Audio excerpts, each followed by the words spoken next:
ഇപ്പോൾ മന്ത്രി A K ബാലൻ പാലക്കാട് മാധ്യമങ്ങളെ കാണുകയാണ്. തത്സമയ ദൃശ്യങ്ങളിലേക്ക്.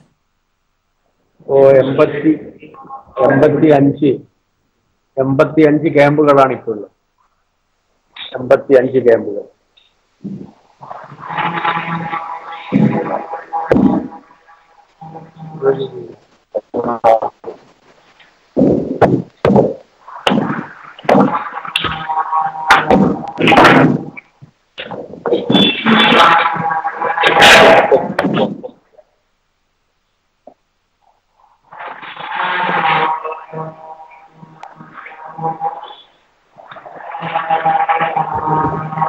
ഞാൻ നേരത്തെ സൂചിപ്പിച്ചല്ലോ, കുറച്ച് ആശങ്കപ്പെടേണ്ട കാര്യങ്ങൾ നമ്മുടെ മുമ്പിലുണ്ട്.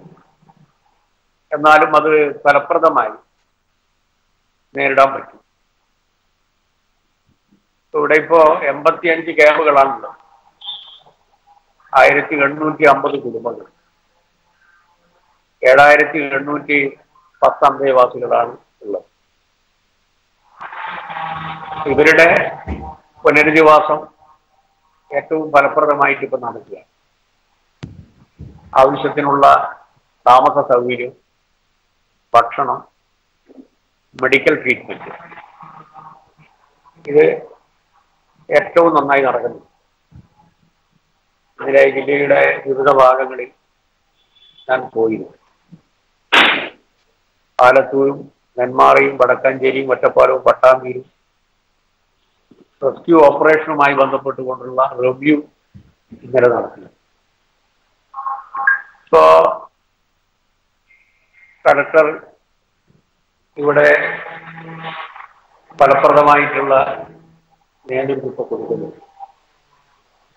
എന്തെങ്കിലും ഒരു പ്രശ്നം വന്നാൽ അത് നേരിടുന്നതിന് നമ്മള്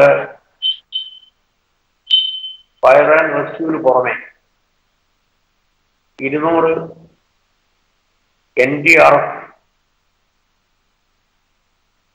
വിഭാഗത്തെ കൂടി ഇപ്പോ ഇവിടെ ഇറക്കി കഴിഞ്ഞിട്ടുണ്ട്. പാലക്കാടും മണ്ണാർക്കാടും ആലത്തൂരും ചിറ്റൂർ താലൂക്കുകളിലായി 4 താലൂക്കുകളിലായി 200 പേർ വീതം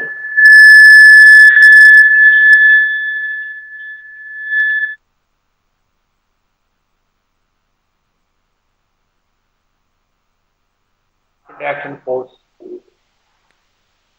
ഇപ്പൊ വളരെ ഫലപ്രദമായി സജീവമായി രംഗത്തിറങ്ങിയിരിക്കുന്നു.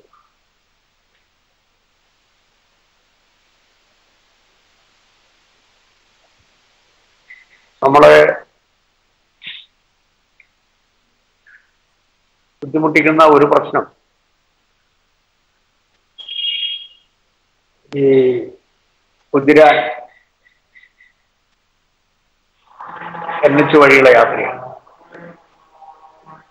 അതിപ്പോ വൺ സൈഡ് വൈകുന്നേരത്തോടു കൂടി ഓപ്പറേറ്റ് ചെയ്യും. അപ്പോൾ കുറച്ചെങ്കിലും ഗതാഗതത്തിനുള്ള സൗകര്യം ഉണ്ടാവും. പിന്നീട് നമ്മുടെ മുമ്പിലുള്ള ഒരു പ്രശ്നം ഇപ്പോൾ തൃത്താലയിലാണ്. തൃത്താല എന്ന് പറയുമ്പോൾ നമ്മുടെ ജില്ലയുടെ വിവിധ ഭാഗങ്ങളിൽ നിന്നും നദികളിൽ നിന്നും ഒഴുകി പോകുന്ന വെള്ളമൊക്കെ അവിടെയാണല്ലോ കേന്ദ്രീകരിക്കുന്നത്. അതിന്റെ ഭാഗമായി ഫയർഫോഴ്സിന്റെ ഒരു ബോട്ട്, സ്വകാര്യ ഒരു ബോട്ട്, ഇപ്പൊ 2 ബോട്ട് അങ്ങോട്ടേക്ക് കൊടുത്തിട്ടുണ്ട്. ഒരു ഫുൾ ടൈം യൂണിറ്റ് തന്നെ അവിടെ ഏർപ്പെടുത്തുക. ഇന്നലെ ദുരന്തമുണ്ടായിട്ടുള്ള നെന്മാറ, ഇതിലിപ്പോ 2 ഡെഡ് ബോഡി കൂടി കിട്ടാനുണ്ട് എന്നുള്ളതാണ് പൊതു സംസാരം. 8 ഡെഡ് ബോഡിയാണ് ഇന്നലെ നമുക്ക് കിട്ടിയത്. 7 ഇന്നലെ കിട്ടിയ ഒന്നില്ല. ഇപ്പോ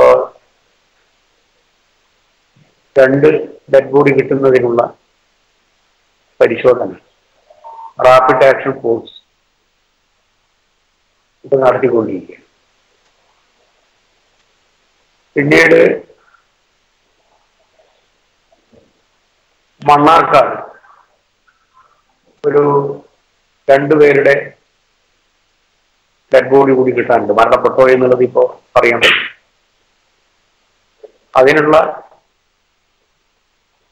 തെരച്ചിൽ ഇപ്പൊ നടത്തിക്കൊണ്ടിരിക്കുക. യഥാർത്ഥത്തിൽ നമ്മുടെ കലാമിക്ക് ഇന്നലെ വല്ലാത്ത രൂപത്തിൽ വർദ്ധിക്കേണ്ടതാണ്.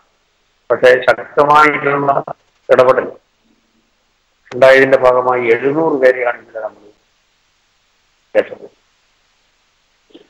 ഇപ്പോ എലവഞ്ചേരി, വണ്ണിക്കോട് 300 പേര്, അതുപോലെ തന്നെ പറക്കപ്പറമ്പ്, ആലത്തൂർ 200 പേര്, വടക്കഞ്ചേരി ദൈവധാൻ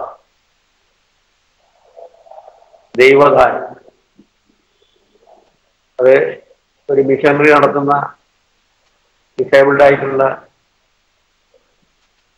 പാവങ്ങളെ സംരക്ഷിക്കുന്ന ഒരു സ്ഥാപനം.